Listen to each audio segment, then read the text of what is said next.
В условиях отсутствия массовых очагов заболевания и в целом стабильной картине показатель распространения коронавирусной инфекции, который зафиксирован в регионе, является высоким соотносительно численности населения. Руководитель управления Роспотребнадзора по республике Борис Камурзоев пояснил, что сейчас у большей части жителей наблюдается отсутствие настороженности в вопросах эпидемиологических рисков. В частности, люди перестают соблюдать масочный режим, соблюдать социальную дистанцию, пренебрегают нормами личной безопасности. Все это может спровоцировать осложнение эпидситуации, особенно если учесть наступление сезонно-респираторных инфекций. Общее количество инфицированных составляет по состоянию на 16 октября 6508 человек или 1273 на 100 тысяч населения.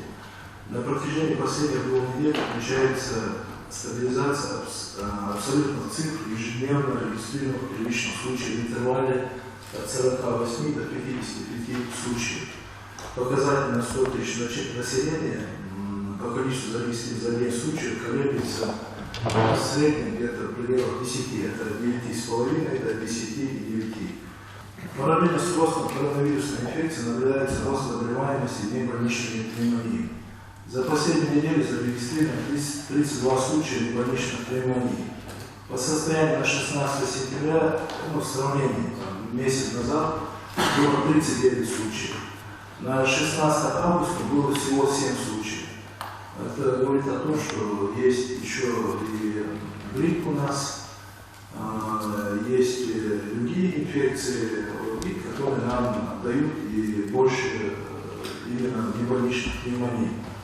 На основании анализа ситуации в соответствии с распорядительной медицинской документацией в то время были направлены письма в адрес глав муниципальных образований, Минздрава, других министерств и ведомств об усилении противоэпидемических мероприятий в соответствии с полномочиями и зонами ответственности.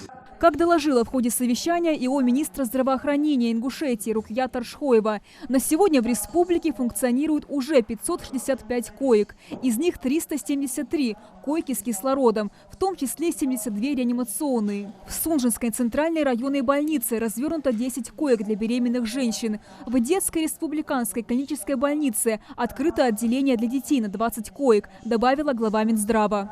На 28 сентября постановление было решено увеличить количество исследований. Они у нас с 5 числа были доведены до 800.